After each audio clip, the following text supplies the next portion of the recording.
In 1793, the yellow fever epidemic broke out in the city of brotherly love, otherwise known as Philadelphia.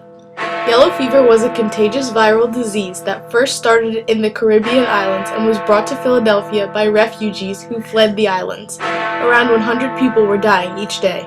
There were many causes of death during the yellow fever epidemic, but one of the greatest impacts on people's health was the lack of fresh water. People were forced to drink out of the dirty, polluted sewer waters.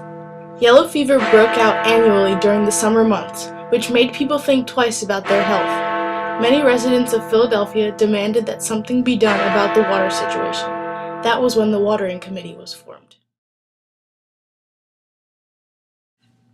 People were not drinking enough water because of its dirtiness. The water was contaminated, which caused the disease to spread.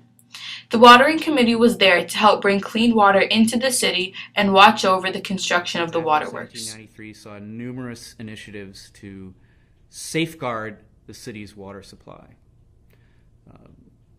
Most notable of which was the construction of the Fairmount Waterworks in the first decade of the 19th century. The construction of the Fairmount Waterworks was the most ambitious water improvement project in the country up to that time and for decades thereafter, and was an important chapter in the effort to ensure a clean, safe, dependable water supply for Philadelphians. That battle really continues to this day. It certainly was a difficult struggle throughout the 19th century.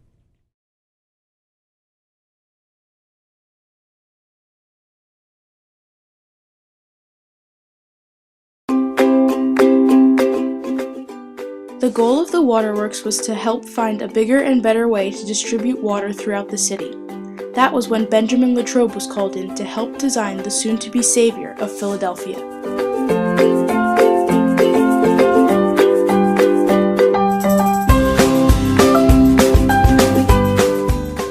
Benjamin Latrobe was born on May 1st, 1764 in Leeds, England.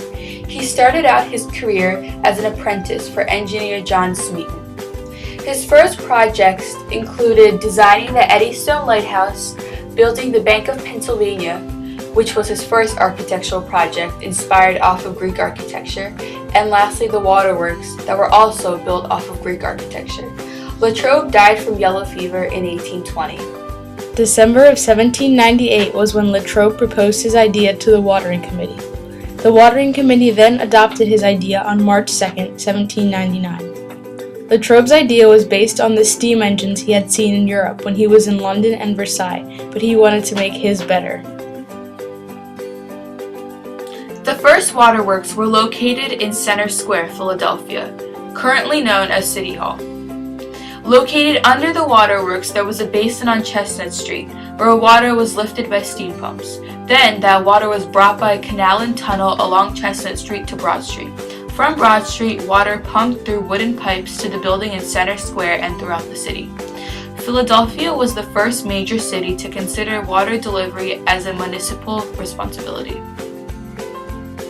Estimates for costs on this project were made by Benjamin Latrobe to be about $127,000, which the committee then increased to $150,000. When it was completed, the overall cost was over $220,000. It took longer to build than they were expecting it.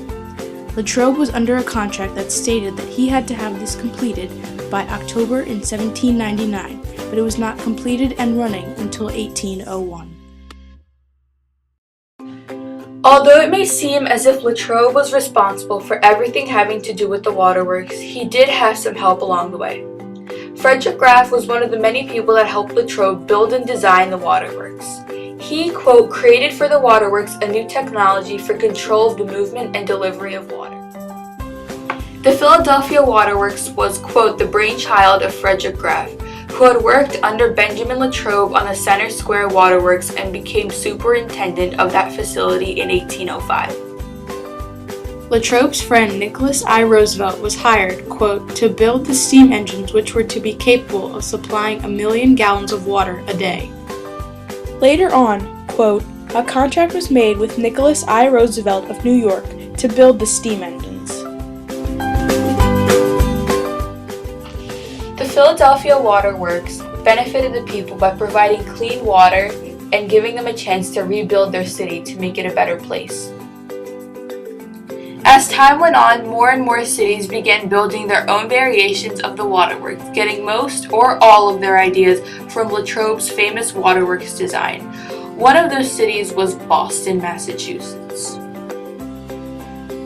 This proves just how much of a leader the city of Philadelphia was in terms of improving the health and well-being of the citizens living in the U.S. There are many purposes to the Philadelphia Waterworks today. For example, people rent out parts of the building so they can host their events. It's also a National Historic Landmark, a Civil Engineering Landmark, and a National Mechanical Engineering Landmark.